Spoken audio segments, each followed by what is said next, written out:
Hello guys and welcome back to another video of Technospike. तो आज हम बात करने लगे हैं एनोनिमस फंक्शन की और उसके बाद कॉल बैक फंक्शंस की बात करेंगे। तो पहले भी हमने एक दफ़ा इनकी बात की थी, लेकिन एक दफ़ा रिवाइज कर लेते हैं।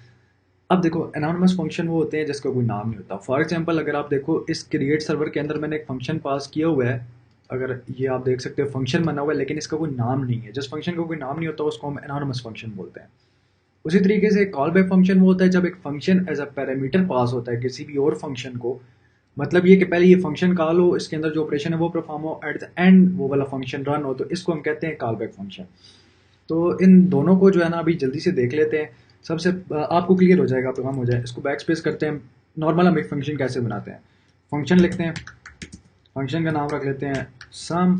सम के अंदर पैरामीटर पास कर देते हैं ए कॉमा बी, और उसके बाद इस फंक्शन की ब्रैकेट स्टार्ट होती है, क्लोज होती है। यहाँ पे हम रिटर्न कर देते हैं किसको, ए प्लस बी को, टर्मिनेटर। अब इस फंक्शन को कॉल करने का तरीका क्या है, ये मैंने क्या कर दिया, इसको एंटर किया, इसको रिमूव किया। यार एक तो छोटे कोड लिख लिख के ना ब्रैकेट्स भूल जाते हैं।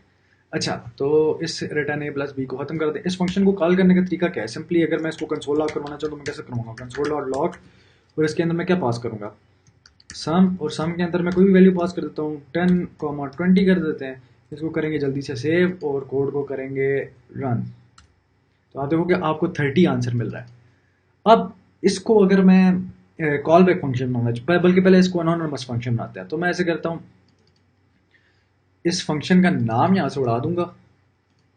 इस फंक्शन का, इसको अब एक वेरिएबल में, मैंने आपको कहा था कि आपके पास जो एरो फंक्शंस होते हैं वो बेसिकली एनोनिमस फंक्शन होता है। तो उसके लिए हमें क्या करना पड़ता है, वेरिएबल डिफाइन करना पड़ता है। उसका नाम रख लेते हैं सम। आप ऐड कर दो यार, इसका नाम कुछ भी रख लो, ऐड इक्वल टू। आप देखोगे यार अब ये बन चुका है, ये फंक्शन जो मैंने बनाया ना ये बन चुका है एक एरो फंक्शन।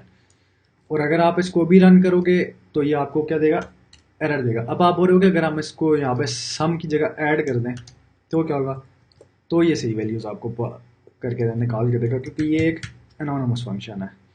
तो नोट डॉट स्लैश 30। अब आप देख सकते हो तो 30 हमारे पास आ चुका है। अच्छा, ये तो हमारे पास अनोनिमस फंक्शन हो गया। अब फंक्शन का बजाते खुद कोई नाम नहीं है, लेकिन ये जो वैल्यूज रिटर्न हो रही हैं ये बेसिकली एक वेरिएबल में आके स्टोर हो रही हैं, और उस वेरिएबल को हम यूज कर रहे हैं एज अ फंक्शन। ठीक है, तो ये एनोनिमस फंक्शन इस तरह यूज होता है। अब अगर आपको कोई बोले यार इसी फंक्शन को एज अ पैरामीटर पास कर दो किसी और फंक्शन को, तो मैं इसको कॉल बैक फंक्शन बनाता हूँ। मैं चाहता हूँ कि पहले ये कोड रन ना हो, ये वाला कोड मेरा रन ना हो, पहले मेरे फंक्शन में आए। फंक्शन का नाम रख लेते हैं हेलो। ये फंक्शन पहले रन हो मेरा, for example console dot log, और यहाँ पे मैं कर देता हूँ आई एम रनिंग। इसको करते सेव। अब अगर मैंने दोनों फंक्शंस को रन करना है तो मैं कैसे करूँगा, पहले वाले को तो रन करने का तरीका आपको पता चल गया कैसे कैसे रन करना है। यहाँ पे मैं करता हूँ ऐड, और ऐड के अंदर मैं पैरामीटर पास करता हूँ 10, 20। इसको मैं कर देता हूँ सेव। अब मैं नीचे जाता हूँ और मैं कंसोल लॉग करवाता हूँ, कंसोल डॉट लॉग, और मैं कर देता हूँ जी हेलो को प्रिंट। इसको करते सेव। यहाँ पे मैं लॉग लगाना भूल गया हूँ, तो ये लग गया हमारा लॉग। अब इसको करते सेव, इसको करते रन। तो आप देखोगे एक फंक्शन हेलो वर्ल्ड हमारे पास आ गया, दूसरा हमारे पास 21 आ गया, क्योंकि यहाँ पे मैंने रिमूव करके 1 और 20 कर दिया था, 21 इसका आंसर आ गया। लेकिन लेकिन अब अगर मैं चाहता हूँ कि ये वाला फंक्शन इसके बाद इसके अंडर कॉल हो, तो कैसे कॉल करेंगे, कॉल करने का तरीका ये होगा, इसको यहाँ से कर देते हैं रिमूव। इस फंक्शन को पैरामीटर पास कर देते हैं हम, यहाँ पे कर दो कोई भी पैरामीटर रख लो, सम रख लेते हैं उसका नाम, सम रख लिया। अब ये इसको एज अ पैरामीटर पास होगा, कैसे मैं बताता हूँ। यहाँ से मैं इसको पास करता हूँ ऐड को, यहाँ पे मैं करता हूँ ऐड, तो इसकी वैल्यूज पास कर देता हूँ 10, 20। ठीक है, अब ये ऐड इसके अंदर एज अ पैरामीटर जाएगा, सम बन जाएगा। अब सम को मैंने क्या करना है, इसके नीचे कंसोल लॉग करवा देना है। लॉग, यहाँ पे मैं क्या कर देता हूँ, सम को कंसोल लॉग करवा देते हैं। ठीक है, अब मैं इसको अगर रन करूं तो आप देखोगे हमारे पास 30 आंसर आ गया। 30 आंसर आ गया हमारे पास, और हमारे पास आई एम रनिंग क्यों नहीं आया? कौन बता सकता है हमारे पास आई एम रनिंग क्यों नहीं आया इस दफ़ा? सोचने की बात है ना, यहाँ पे हमारे पास आई एम रनिंग आना चाहिए था, हमने इसको पास किया, इस फंक्शन के अंदर किया, इसने इसको कंसोल लॉग क्यों नहीं किया? तो आप 2 मिनट के लिए सोचें, मैं इसको वीडियो को पॉज करता हूँ, फिर मैं आपको इसका आंसर बताऊंगा।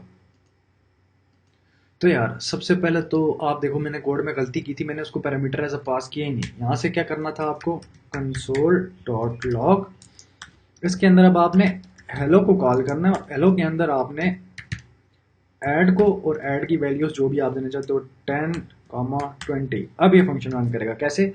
मेन फंक्शन हमारा हेलो है, हेलो के अंदर एज अ पैरामीटर मैंने क्या पास कर दिया, ये वाला function as a parameter pass कर दिया, तो ये कॉल बैक फंक्शन हो गया। कॉल बैक फंक्शन का मतलब ये पहले हेलो रन होगा, उसके बाद ऐड रन होगा, जब ये फंक्शन एग्जीक्यूट होगा ना इसके अंदर, जहाँ पे भी मैं इसको यूज़ करना चाहूँ। तो जैसे ही कंसोल लॉग किया हेलो को, तो ये चला गया हेलो को, हेलो के अंदर इसने देखा पैरामीटर क्या आ रहा है, ऐड आ रहा है, ऐड 10, 20 आ रहा है, इन दोनों को ऐड करके इसका जो रिटर्न ए प्लस बी आएगा ना, वो इस सम में स्टोर कर देगा।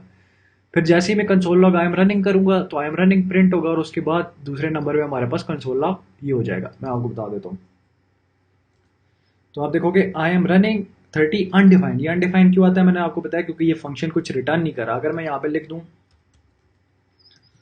रिटर्न 0, तो आप देखोगे कि ये फंक्शन अब हमारे पास क्या वैल्यूज देगा, अब ये इंसानों वाली शक्ल दिखाएगा, 0 दिखा देगा। ठीक है, ये रिटर्न यहाँ से जो भी करोगे वो एट द एंड आ जाएगा हमारे पास। तो इस तरीके से ये फंक्शन हमारा एनोनिमस फंक्शन वर्क करता है। ये एनोनिमस फंक्शन है जिसका नाम कोई नहीं है, और ये एक वेरिएबल में स्टोर होता है। उसी तरीके से हमारे पास दूसरा कॉल बैक फंक्शन है। कॉल बैक फंक्शन ये है कि फंक्शन को एज अ पैरामीटर पास करना है, तो उसका नाम कुछ भी रख सकते हो आप। मैं यहाँ पे भी इसका नाम ऐड रख देता, फिर मैं यहाँ पे ऐड यूज़ करता। ठीक है, तो यार अगर आपको ये वीडियो अच्छी लगी है तो लाइक सब्सक्राइब लाजमी कर दें, क्योंकि फर्दर हम जो आगे चल रहे हैं, अब ये सर्वर्स वाला जितना भी है ना, ये सारा काम हमारा इंटरेस्टिंग होता जाएगा। तो ये एक चीज़ बताना ज़रूरी थी, क्योंकि मैं बहुत सी जगह पे कॉल बैक फंक्शन भी यूज़ कर रहा हूँ, और साथ ही साथ मैं यूज़ कर रहा हूँ एनोनिमस फंक्शन को भी। तो उस वक्त आप कंफ्यूज नहीं होना, एनोनिमस फंक्शन क्या, मैं साथ साथ फिर रिपीट करता रहूँगा। लेकिन फॉर योर अंडरस्टैंडिंग ये मैंने एक छोटी सी वीडियो बना दी। Thank you very much for watching this video. Have a lovely rest of your day.